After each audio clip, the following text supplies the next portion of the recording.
ایک طرف فیصلے دوسری طرف، اور فیصلے چند لوگوں کو مضبوط کرنے والے، کرپشن کے اس کاروبار کو بڑھانے والے ہوتے ہیں اور عوام اس کو بھگتتے رہتے ہیں۔ تو میں شہباز شریف صاحب سے یہ مطالبہ کرتا ہوں کہ فارنزک آڈٹ کیجئے۔ اور ابھی تو آپ نے 27 یا 29 آئی پی پیز کی بات کی ہے، یہ تو 100 سے زائد آئی پی پیز ہیں، تو گورنمنٹ کی اپنی آئی پی پیز سے کیوں نہیں یہ عمل تیز رفتاری سے مکمل کیا جا رہا؟ اس لیے اس عمل کو مکمل بھی کیا جائے اور براہ راست بجلی کے بلوں پہ اس کا اثر آنا چاہیے۔ بہرحال ہماری جد و جہد کے نتیجے میں اگر ایک بات قوم کے سامنے آئی ہے اور اس کے اوپر کوئی پیش رفت ہوئی ہے تو ہم اس کو ویلکم کرتے ہیں، لیکن بات کا یہ آغاز ہے، یہ اختتام نہیں ہے۔ دوسری بات ہم یہ کہنا چاہتے ہیں کہ پیٹرول کی قیمت عالمی مارکیٹ میں کل بھی 7% کمی ہوئی ہے۔ سستی ترین قیمت اس وقت تاریخ کی موجود ہے، یعنی پچھلے اگر آپ 4 5 6 سال کو دیکھیں گے تو آپ کو اس منیمم اس وقت پرائس ہے عالمی مارکیٹ میں، لیکن ہمارے ہاں پیٹرول کی قیمت کو کم نہیں کیا جا رہا، بلکہ ایک طرف پیٹرول کی قیمت، پھر اس کے اوپر ٹیکسز اور پھر ایک اضافی لیوی جو پہلے 60 روپے تھی پھر 70 روپے کر دی، اب کہتے ہیں 80 روپے کریں گے۔ تو اس طرح تو آپ ادھر سے دے کر ادھر سے لینے والی بات کر رہے ہیں۔ تو جب تک پیٹرول سستا نہیں ہوگا، جب تک بجلی کی قیمت مزید کم نہیں ہوگی، تو کیسے انڈسٹری چلے گی اور کیسے عام آدمی پنپ سکے گا؟ اس لیے بہت ضروری ہے یہ بات کہ پیٹرول کی قیمت بھی کم کی جائے اور بجلی کی قیمتوں کو بھی مزید کم کیا جائے، اور جو پیداوار ہائیڈل ہے، یعنی جو ڈیمز کے ذریعے سے بجلی بنتی ہے، وہ پیداوار کے جو سستی اب نیوکلیئر ہے، یا وہ پیداوار کے جو سولر اور اس کے ساتھ ساتھ ونڈ اس پر ہے یا ہمارے اپنے کوئلے پر ہے، اس پر پلانٹ چلائے جائیں، باقی پلانٹس کے ساتھ بات کی جائے، اور اس کے نتیجے میں انتہائی سستی بجلی پوری قوم کو ملے گی۔ جب یہ سستی بجلی پوری قوم کو ملے گی تو اس پہ ہماری انڈسٹری گرو کرے گی۔ ابھی آپ دیکھیں ٹیرف لگ گیا ہے امریکہ میں، اور اس کے نتیجے میں ہماری پروڈکٹس کا پرابلم پیدا ہو جائے گا۔ آپ بجلی سستی کریں تاکہ کمپیٹ کر سکیں، ورنہ ایکسپورٹ کیسے ہوگی اور کس طرح سے ہم آگے بڑھ سکیں گے؟ یہ جو بات کی جاتی ہے کہ جناب اسٹاک ایکسچینج بہت اچھا ہو گیا ہے اور اس کے نتیجے میں ہماری معیشت بہتر ہو گئی ہے، یہ بالکل عارضی اور مصنوعی قسم کی چیزیں ہوتی ہیں۔ معیشت اس وقت مستحکم ہوگی جب انڈسٹری چلے گی، معیشت اس وقت مستحکم ہوگی جب آئی ٹی انڈسٹری کو آپ گرو کریں گے اور وہ نظر آئے گی، معیشت اس وقت مستحکم ہوگی جب عام لیبر سے لے کر صنعت کار تک ریلیف محسوس کریں گے یوٹیلیٹی بلز میں، پھر پائیدار بنیادوں پہ ہم کھڑے ہوں گے۔ اس وقت تو ٹیکس جمع کرنے کی صورتحال یہ ہے کہ ایف بی آر کا ادارہ جس کا کام ٹیکس جمع کرنا ہے، اس کے 25-26 ہزار ملازمین ہیں، اور ان ملازمین کا حال یہ ہے کہ ایک سال میں 1300 ارب روپے کی وہ کرپشن کی جاتی ہے جو قابل ٹیکس، جو جمع ہو سکتا ہے ٹیکس، وہ جمع نہیں کرتے، اس میں کرپشن کرتے ہیں۔ اب اندازہ لگائیے پوری قوم کے ساتھ یہ کیا مذاق ہے۔ تو یہ 26 ہزار ملازمین کر کیا رہے ہیں؟ جبکہ آپ بجلی کے بلوں میں ٹیکس لگا رہے ہیں، جبکہ آپ ٹیکس لگا رہے ہیں تو آپ موبائل کے کارڈ پہ ٹیکس لگا دیتے ہیں، موبائل فون پہ ٹیکس لگا دیتے ہیں، امپورٹ پہ ٹیکس لگا دیتے ہیں ڈائریکٹ، ایکسپورٹ پہ ڈائریکٹ ٹیکس لگ جاتا ہے، جتنی پورٹ پہ چیزیں آ رہی ہیں اس پہ ٹیکس لگ جاتا ہے، اور تنخواہ دار طبقہ جو سب سے زیادہ کنٹریبیوشن کر رہا ہے اس پر مزید آپ ٹیکس لگا دیتے ہیں۔ اس وقت بھی تنخواہ دار طبقے نے، جو ابھی ہمارا اندازہ ہے، یہ 500 ارب روپے کا ٹیکس جمع کرائے گا، اور جو بڑے بڑے جاگیردار حکومت میں بیٹھے ہوئے ہیں، سینکڑوں مربع زمین والے جاگیردار، یہ سب ملا کے 4-5 ارب روپے جمع کرائیں گے، اور تنخواہ دار 500 ارب روپے جمع کرا رہا ہے۔ تقریباً 300-350 تو ہو چکے ہیں، جو 2-3 مہینے کی پہلے کی فگر ہے۔ تو آپ اندازہ لگائیے کہ یہ جاگیردار طبقہ، اور یہی جاگیردار طبقہ یہی چینی مافیا بھی ہے، یہ امپورٹ پہ بھی اور ایکسپورٹ پہ بھی دونوں پہ کک بیکس لے رہے ہیں، ان کو کون پکڑے گا؟ یہی انہی کی آئی پی پیز بھی ہیں، اور یہی لوگ پنپ رہے ہیں، اور پھر شرم بھی نہیں آتی کہ اپنی مراعات میں بھی یہی لوگ اضافہ کرتے ہیں، خود بیٹھ کر طے کرتے ہیں کہ پارلیمنٹ میں موجود لوگوں کی تنخواہوں کو بڑھایا جائے۔ تو یہ جو صورتحال ہے کہ جس میں ایک مخصوص طبقہ ہر لحاظ سے فائدہ حاصل کر رہا ہے اور اس پر کوئی قدغن نہیں ہے، اس کی مراعات میں کوئی کمی نہیں ہے اس طبقے کی، اور جو عام آدمی ہیں، عام تنخواہ دار ہیں، پروفیشنل لوگ ہیں، ڈاکٹرز ہیں، انجینئرز ہیں، بزنس ایڈمنسٹریشن سے تعلق رکھنے والے لوگ ہیں، مینجمنٹ سائنسز کے لوگ ہیں، یا ٹیچرز ہیں، ان سب لوگوں کو آپ نے ان کا ٹیکس جو ہے وہ ایٹ سورس کاٹ لیتے ہیں اور اس کے نتیجے میں سب سے بڑے ٹیکس پیئر یہ بن کر سامنے آتے ہیں۔ ہم نے جو دھرنا دیا تھا اس میں ہماری ایک بنیادی بات یہی تھی کہ تنخواہ دار لوگوں کے اوپر جو ٹیکس کا سلیب ہے اس کو ختم ہونا چاہیے اور ریوائز ہونا چاہیے، اور ہم ابھی بھی اس پر اسٹینڈ کرتے ہیں۔ تو جماعت اسلامی نے جو جدوجہد کی ہے، میں ان تمام کارکنان کو جنہوں نے پچھلے ایک سال میں اس پوری آئی پی پیز کے حوالے سے تحریک چلائی، دھرنے دیے، پورے ملک سے گرفتاریاں ہوئیں، سینکڑوں کی تعداد بلکہ ہزاروں کی تعداد میں لوگ گرفتار ہوئے تھے اس دھرنے کے لیے، پورے اسلام آباد میں شیلنگ کی گئی تھی، سارے راستے بلاک کر دیے تھے، اور ہم نے الحمدللہ پرامن سیاسی مزاحمت کے اس کلچر کو فروغ دیا تھا، اور پھر حکومت کو بھاگنے بھی نہیں دیا، اس سے باقاعدہ معاہدہ کیا۔ تو ہم یہ سمجھتے ہیں کہ اب وہ وقت آ گیا ہے کہ جس میں حکومت پر یہ دباؤ عوامی سطح پہ بڑھنا چاہیے۔ جو آپ نے اعلان کیا ہم اس کو ویلکم کر رہے ہیں، لیکن یہ بالکل ابتدائی چیز ہے، یہ بقدر اشک بلبل ہے، ابھی تو بہت کچھ باقی ہے۔ لہذا ان آئی پی پیز کو فکس بھی کیا جائے،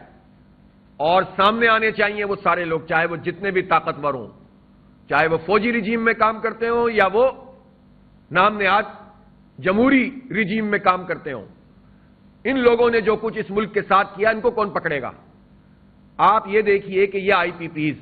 جن کو کیپیسٹی پیمنٹ کے نام پر یہ سب کچھ مل رہا ہے، ایک اور فراڈ جو سامنے بھی نہیں آتا وہ یہ ہے کہ یہ ٹیکس بھی ادا نہیں کرتے۔ تنخواہ دار آدمی سے تو آپ ٹیکس وصول کرتے ہیں، یہ چند سو لوگ یہ ہزاروں ارب روپے کما لیے انہوں نے اور ان سے ٹیکس نہیں لیا جاتا، اور اعداد و شمار یہ بتاتے ہیں کہ پچھلے چند برس میں انہوں نے 1700 ارب روپے، عمران بھائی ایسا ہی ہے،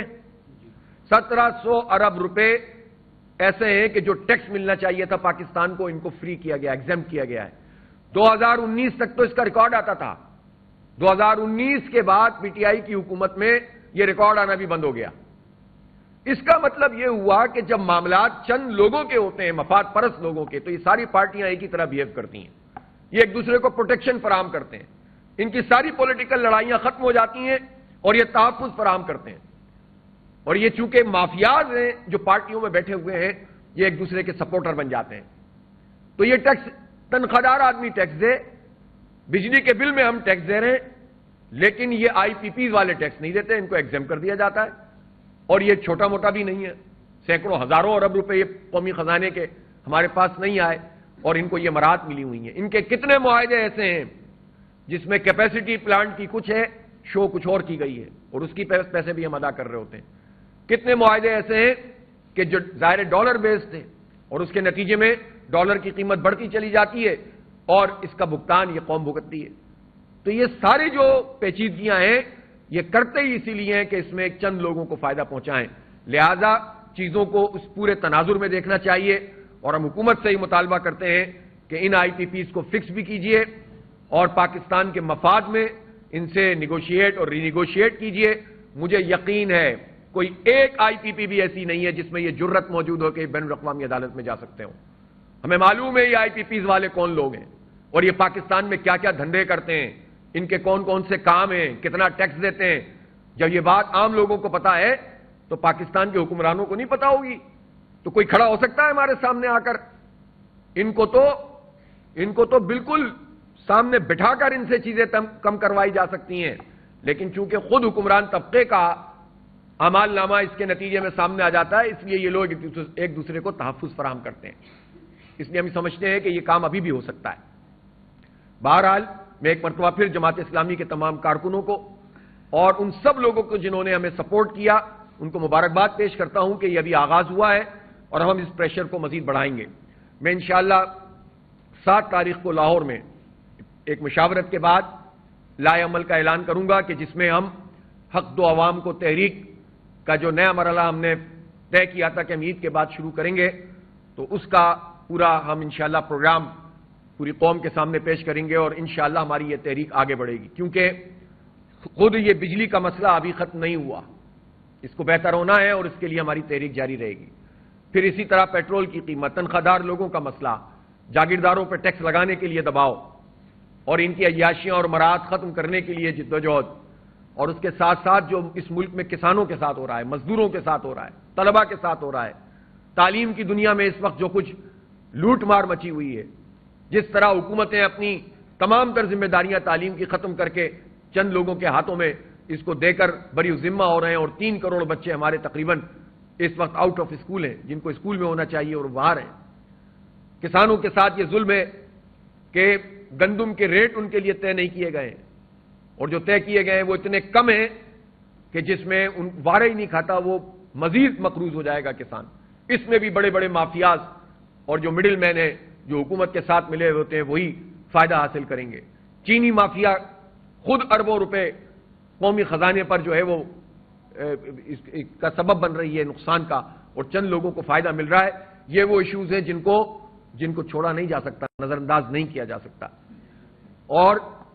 اس کے ساتھ ساتھ ہم یہ سمجھتے ہیں کہ ہمارے خاص طور پر خیبر پختونخوا اور بلوچستان اس وقت جس طرح بدامنی کا شکار ہیں، اور جس طرح بین الاقوامی طاقتیں یہاں پر اپنا ایک ایجنڈا رکھتی ہیں، اور ان کو اپنا ایجنڈا مکمل کرنے میں یہاں کا جو حکمران طبقہ ہے اس کی طرف سے ہی سہولت کاری حاصل ہے، اس لیے کہ کوئی بیرونی طاقت اپنا کام نہیں کر سکتی جب تک اندرونی طور پر کام ٹھیک نہ ہو رہا ہو، اور لوگ اپنی ذمہ داری اگر پوری نہیں کریں گے تو بیرونی طاقتیں فائدہ اٹھاتی ہیں۔ لوگوں کو آپ عزت نہیں دیں گے، آپ لوگوں کو لاپتہ کر دیں گے، آپ سہولتیں نہیں دیں گے، تعلیم نہیں دیں گے، روزگار نہیں دیں گے، انفراسٹرکچر نہیں دیں گے۔ سی پیک کی بات کریں گے لیکن سی پیک مخصوص علاقوں میں چلتا رہے گا، بلوچستان کے عوام سوال کرتے رہیں گے، خیبر پختونخوا کے لوگ امن مانگتے رہیں گے، تو پھر کیسے حالات ٹھیک ہو سکتے ہیں؟ لہذا ہم اس حوالے سے بھی سمجھتے ہیں کہ ایک قومی ایجنڈا ہے، اس ایجنڈے کی تکمیل کے لیے عوامی سطح پر ایک زبردست قسم کی مزاحمت اور پرامن سیاسی مزاحمت کے ذریعے سے انشاءاللہ ہم لوگوں کے حق کو حاصل کرنے کی اس تحریک کو آگے بڑھائیں گے۔ بہت بہت شکریہ آپ سب لوگوں کی تشریف آوری۔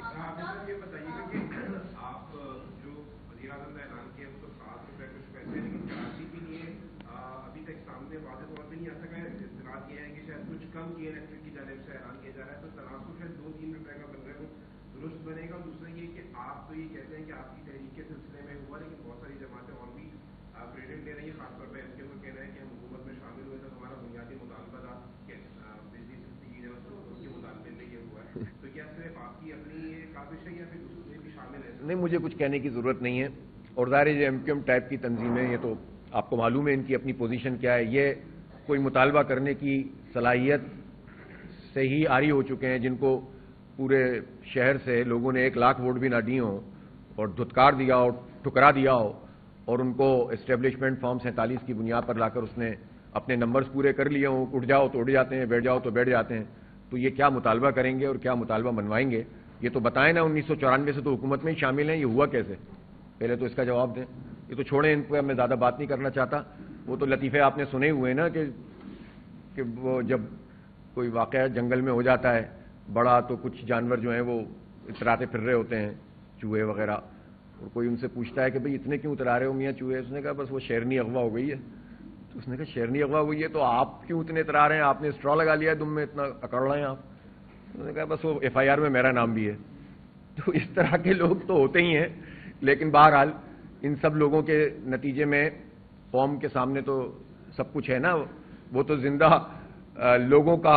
اجتماع تھا نا کہ جو 14 دن تک راولپنڈی میں دھرنا دیا تھا، اور پورے اسلام آباد کو جو بلاک کیا گیا تھا، اور چاروں طرف سے جو ہے وہ لوگ پہنچے تھے، اور پورے ملک میں جو گرفتاریاں ہوئی تھیں، اور پھر اس کے بعد جو معاہدہ ہوا تھا، اور اس کے بعد اس کا فالو اپ ہوا تھا، اور وہ جو ہڑتال ہوئی تھی، تو اس میں یہ سب پارٹیاں کہاں تھیں؟ تو اس لیے کریڈٹ تو لینے کے لیے بہت سارے لوگ آئیں گے اور آتے رہیں، ان کو حق حاصل ہے، وہ جو چاہیں کہیں، لیکن اصل بات یہ ہے کہ پوری قوم کے سامنے یہ جماعت اسلامی ہی ہے جس نے ان ایشوز کو ٹیک اپ کیا، ورنہ یہ ایشوز تو پاکستان کی کسی پولیٹیکل پارٹی کے ایجنڈے میں شامل ہی نہیں ہے۔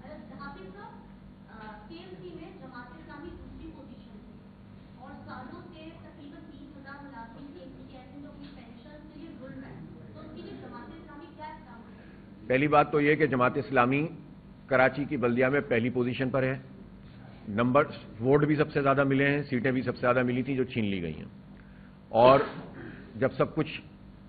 پھر بھی کچھ نہیں ہو سکا تھا تو بندے ہی اٹھا لیے تھے۔ تو یہ وضاحت بھی میں کر دوں کہ ووٹ کے لحاظ سے جتنی پارٹیاں اس وقت بلدیہ میں موجود ہیں ان سب کے ووٹ جمع کریں تو جماعت اسلامی کے ووٹ تو اس سے بھی زیادہ تھے شاید۔ پہلی بات تو یہ ہو گئی، لیکن ظاہر ہے کہ جو کچھ یہ حکومت کر رہی ہے اس وقت پیپلز پارٹی کی، اس نے تو جو موجود لوگ ہیں ان کے پیسے وقت پہ نہیں ملتے, لوگ روتے رہتے ہیں, اور پینشنرز کے ساتھ تو بہت بڑی زیادتی کی ہے. ٹاؤنز میں جو ملازمین تھے جن کے 10-10 سال کے 15-15 سال کے ڈیوز تھے, الحمدللہ ان نامساعد حالات میں بھی جب صوبائی حکومت کی طرف سے پراپر فنڈ نہیں ملتا, ہمارے ٹاؤنز نے ترجیحی بنیاد پر ان سب لوگوں کے واجبات کو ادا کیا ہے الحمدللہ, اور ابھی بھی کر رہے ہیں مزید. تو ہم زیرو کر دیے, اللہ کا شکر ہے. تو ہم تو جہاں ہمارا بس چلتا ہے اس سے زیادہ کرنے کی کوشش کرتے ہیں, لیکن یہ کام تو اب جو کچھ بھی ہیں قبضہ کر کے آئے, لیکن ہیں تو میئر صاحب نا, کریں نا اس کام کو, انہی کی پارٹی کی حکومت ہے, وفاق میں بھی وہی ہیں, صوبے میں بھی وہی ہیں, کراچی میں بھی قبضہ ہے. تو پھر آپ بتائیں نا کہ کیوں نہیں مل رہے لوگوں کو حق. تو بالکل صحیح آپ کی بات ہے, اور اس کے لیے ہمارے سیف الدین ایڈوکیٹ صاحب جو ہمارے لیڈر آف دی اپوزیشن ہیں, وہ روزانہ کی بنیاد پہ ہی بات کر رہے ہوتے ہیں, روز پریس کانفرنس کر رہے ہوتے ہیں, احتجاج کر رہے ہوتے ہیں. ہم ضرور ان سے کہیں گے منیم بھائی کہ اس پریشر کو بھی بڑھائیں. ظاہر ہے لوگ ہیں, ان کا سارا انحصار چھوٹی چھوٹی پینشنز پر ہے اور ان کی واجبات پر ہے, تو وہ ملنے چاہیے اور اس کے لیے دباؤ ڈالنا چاہیے.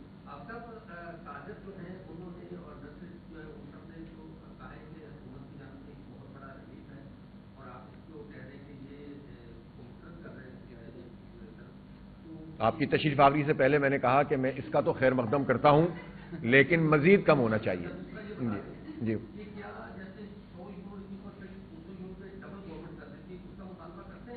ہم نے دیکھیں جو بات کی ہے نا,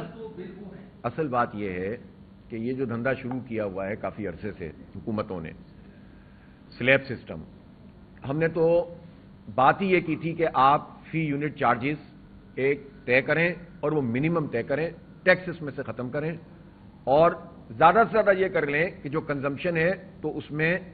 آپ وہ پلانٹ چلائیں گے, یہ طے کر لیں ایک جگہ بیٹھ کر اسٹیک ہولڈرز کے ساتھ مل کر کہ جو سستے پلانٹ ہوتے ہیں, اور باقیوں کو فارغ کریں جو مہنگی بجلی بنا رہے ہیں. مثال کے طور پر کے الیکٹرک ہے, اب کے الیکٹرک مہنگی ترین بجلی بناتا ہے, سب سے مہنگی بجلی کے الیکٹرک بناتا ہے, لیکن کے الیکٹرک چونکہ تمام پارٹیوں کا بلیو آئیڈ ہے اور اس کو سب پسند کرتے ہیں, سب نے ان کو مراعات فراہم کی ہیں, تو کوئی کے الیکٹرک کے خلاف ہوتا ہی نہیں ہے. ساری حکومت میں شامل جماعتیں یا اپوزیشن کی جماعتیں کے الیکٹرک کے اسیر ہیں. تو کے الیکٹرک کو تو بجلی بنانے کی اب ضرورت ہی نہیں ہے, ان کو فارغ کرو وہاں سے جنریشن سے. بجلی تو ایکسس موجود ہے ہمارے پاس. کراچی میں 2 نیوکلیئر پاور پلانٹ ہیں اور جن کی کیپیسٹی تقریباً اب 2200 میگا واٹ سے زیادہ ہے, ٹھیک ہے, 3000 ہو چکی ہے. تو یہ تو کراچی کے لیے کافی ہیں, اور اس میں جو کاسٹ آتی ہے وہ تو چند روپے آتی ہے. تو اگر وہ نیشنل گرڈ میں بجلی ڈالنے کے بجائے یہ پوری کی پوری بجلی کراچی کو دے دی جائے تو یہ سارے لوگ فارغ ہو جائیں گے, اور انتہائی سستی بجلی کراچی والوں کو ملے گی, اور مافیات سے جان بھی چھوٹ جائے گی. ٹرانسمیشن اور ڈسٹریبیوشن کے لیے آپ مزید کمپنیوں کو انوائٹ کریں, ایک سے زیادہ کمپنیاں ہونی چاہیے. تو سولوشنز تو موجود ہیں, تو اس لیے یہ سولوشن پر عمل درآمد یہ لوگ نہیں کرتے ہیں. ہمارا مطالبہ یہی ہے کہ بجلی تو بہت منیمم ہو سکتی ہے ان حالات میں بھی جو حالات اس وقت چل رہے ہیں, لیکن اس کے لیے خود تو یہ کریں گے نہیں, خود تو پہلے بھی نہیں کر رہے تھے, عوامی دباؤ کے ذریعے سے اس کو کیا جائے گا. لیکن کل جو کمی ہوئی ہے اس کو بھی ہم سمجھتے ہیں کہ اگر یہ دباؤ نہ ہوتا جماعت اسلامی کا تو کس پارٹی کو پاکستان کے لوگوں کے نشوز سے کوئی ہمدردی ہے؟ مجھے بتائیں, کسی نے آج تک بجلی کے لیے کوئی کام کیا؟ کسی نے آج تک کے الیکٹرک کے خلاف احتجاج کیا؟ کسی نے آج تک جو ہے وہ یہ بات کی کہ کیوں ہمیں اتنی تنخواہ دار لوگوں کے اوپر اتنا ٹیکس کا سلیب ہے؟ کسی کا ایجنڈا یہ نہیں ہے. تو یہ تو جماعت اسلامی ہی ہے جس نے اس کام کو کیا, اور میں انڈسٹری کے لوگوں کو بھی مبارکباد پیش کرتا ہوں کہ انہوں نے بھی بات کی. جو federation of chamber of commerce ہے وہ بھی اس پر بات کرتے رہے, اور کراچی چیمبر نے بھی اس پر بات کی ہے, اور میں ان کو پورا کریڈٹ دیتا ہوں کہ انہوں نے اس میں اپنی آواز کو اٹھایا ہے. لیکن یہ آواز تو سدا بصیرہ ہوتی ہے اگر کوئی پولیٹیکل پارٹی اور عوامی سطح پر دباؤ موجود نہ ہو. تو جب جماعت اسلامی نے اس پر پوری ورکنگ کی ہے تو الحمدللہ اس کے نتائج بھی اب سامنے آنا شروع ہو گئے. بہت شکریہ.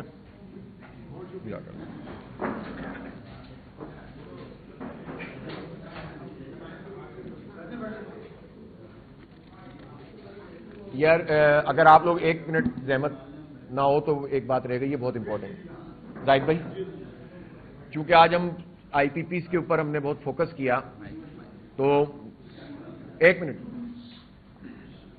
تو جو اہم ترین اس وقت بات ہے وہ یہ ہے کہ غزہ کی صورتحال, اور رات کو بھی اسرائیل نے بمباری کی ہے, اور اقوام متحدہ کی وہ پناہ گاہیں ان پر بمباری کر کے بچوں کو اور عورتوں کو اور جوانوں کو شہید کیا ہے. 100 سے زائد لوگ شہید کیے. روزانہ کا یہ ان کا معمول ہے. پوری دنیا میں کوئی پوچھنے والا نہیں ہے. چاروں طرف عرب ممالک موجود ہیں اور سب خاموش تماشائی بنے ہوئے ہیں. OIC تو اب بات ہی نہیں کر رہی ہے. سب سے بڑا رول پاکستان کا بن سکتا ہے, ہم ایٹمی پاور ہیں, لیکن ہمارے یہاں سے اب گفتگو ہی نہیں ہو رہی. بلکہ آج تک حکومت نے وضاحت نہیں کی ہے کہ کیسے وہ صحافی وہاں چلے گئے اور ان کی رپورٹیں چھپ گئیں جو اسرائیل میں جا کر میٹنگز کر کر آ گئے. آج تک پراپر وضاحت نہیں آئی ہے. اس کا مطلب یہ ہے کہ سب اسرائیل اور امریکہ کے ساتھ مل کر اب جو کچھ بھی انسانیت کے ساتھ سلوک ہو رہا ہے اس میں شریک جرم ہو گئے. لہذا ہمارا یہ مطالبہ ہے کہ خاص طور پر پاکستان اس میں اپنا کردار ادا کرے. ہم کوئی اتنے گئے گزرے لوگ نہیں ہیں. اللہ کا شکر ہے کہ ہمارے پاس ایک ریگولر آرمی ہے, ہمارے پاس ایٹمی پروگرام ہے, ہمارے پاس میزائل ٹیکنالوجی ہے, اور ہماری یہ صلاحیت ہے, ہماری جیو اسٹریٹجک پوزیشن یہ ہے کہ ہم اگر اور ممالک کو ساتھ ملا کر کوئی مشترکہ موقف اختیار کریں تو اسرائیل پیچھے ہٹ سکتا ہے. لیکن سب امریکہ کی لائن میں لگے ہوئے ہیں. کسی کو بات کرنے کی اس پر جرت نہیں ہوتی ہے کہ امریکہ کی مذمت کر سکے کہ جو اس وقت اسرائیل کو پوری طرح سے سہولت کاری کر رہا ہے کہ جتنا چاہو مسلمانوں کو مارو اور بچوں کو قتل کرو اور نسل کشی کرو فلسطینیوں کی. لہذا ہم یہ سمجھتے ہیں کہ پوری قوم کو اس پر آواز بلند کرنی چاہیے, اور جماعت اسلامی تمام ایشوز کے ساتھ ساتھ اس مسئلے کو نظر انداز بھی نہیں کرتی اور چھوڑتی بھی نہیں ہے. مجھے افسوس یہ ہوتا ہے کہ پاکستان میں کسی اور پارٹی کو یہ توفیق نہیں ہوتی کہ وہ امریکہ اور اسرائیل کی مذمت کریں اور انسانیت کے ساتھ یہ جو سلوک ہو رہا ہے اس پر اپنی آواز بلند کریں. کوئی پارٹی سامنے آنے کے لیے تیار نہیں ہے. سب امریکی آشیرواد کے چکر میں لائن میں لگے ہوئے ہیں کہ کسی طرح ٹرمپ کی حمایت ان کو مل جائے. تو یہ بہت افسوسناک اور شرمناک بات ہے جس میں پوری قومی حیثیت سے ہمیں شرم آتی ہے کہ جب پاکستان جیسے ملک سے کہ جو ایک نظریاتی مملکت ہے وہاں سے اتنا سناٹا جب نظر آتا ہے. بہرحال ہم اپنا فرض ادا کرنے کی کوشش کرتے رہیں گے اور اس کے لیے بھی اپنا پورا جو بھی